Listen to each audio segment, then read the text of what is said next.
Je prends par exemple l'exemple du petit Elliot dans un foyer du 13e arrondissement dont une éducatrice a jugé bon pour sanction disciplinaire de lui tondre les cheveux. S'il avait eu un avocat ou en tout cas le numéro d'un avocat dans la poche, peut-être que l'éducatrice s'y serait repris à 2 fois avant de mettre en place ce genre de sévices.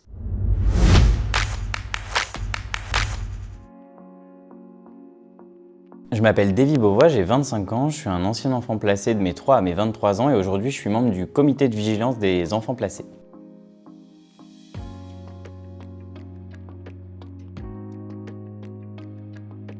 Alors cette proposition de loi, c'est une proposition de loi qui a été portée par Aïda Hadizadeh à l'Assemblée nationale qui vise à garantir de manière systématique un avocat pour chaque enfant en mesure d'assistance éducative. La mesure d'assistance éducative, elle est assez large, elle contient par exemple le cas des enfants placés soit en foyer, soit en famille d'accueil, mais elle contient aussi d'autres mesures portées par les sociales à l'enfance. Et aujourd'hui, ce qu'elle vise à faire, c'est, bon, évidemment, comme son nom l'indique, garantir un avocat à chaque enfant placé, mais aussi à garantir une personne en qui les enfants peuvent avoir confiance, auprès de qui ils peuvent s'exprimer et donc faire valoir leurs intérêts, leurs droits et surtout la défense de leurs intérêts et de leurs droits et de l'intérêt supérieur qu'on entend beaucoup de l'enfant face à l'aide sociale à l'enfance qui, elle, peut avoir un avocat dans une procédure ou aux parents qui peuvent aussi avoir un avocat dans une procédure.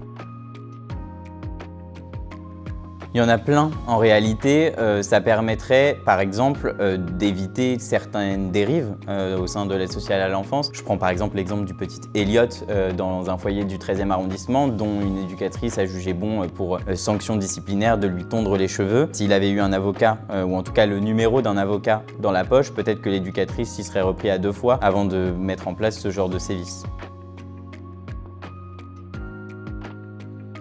Beaucoup de choses, en fait, la protection de l'enfance, elle dysfonctionne à toutes les étapes de placement ou à toutes les étapes, en tout cas, de la chaîne de l'aide sociale à l'enfance. D'abord, au tout début, parce qu'on avait un rapport du syndicat de la magistrature qui disait que 77% des juges des enfants avaient des réserves sur le fait de mettre en place une mesure d'assistance éducative parce qu'il y avait des manques de place au sein des structures d'accueil de la protection de l'enfance. Ensuite, ça dysfonctionne aussi tout au long du parcours, c'est-à-dire qu'en moyenne, un jeune de l'aide sociale à l'enfance va vivre 10 à 15 placements. C'est autant d'adultes différents, là où un avocat le suivrait sur tout son parcours, donc ce serait le même adulte. Et enfin, ça dysfonctionne sur la dernière étape, à savoir le moment où le département doit accompagner le jeune de l'aide sociale à l'enfance de ses 18 à ses 21 ans par des accompagnements jeunes majeurs qu'on appelle à tort d'ailleurs contrat jeunes majeurs. En fait, ils sont mis à la rue dès leurs 19 ans, c'est la moyenne d'accompagnement. Nous, on plaide pour qu'ils soient accompagnés jusqu'à 25 ans, puisqu'en population générale, un enfant quitte le domicile familial entre 23 et 24 ans. Aujourd'hui, il faut savoir qu'un SDF né en France sur 4 est passé par l'aide sociale à l'enfance. Et quand on rapporte ce chiffre-là à la population jeune, donc de moins de 25 ans, c'est 1 sur 3.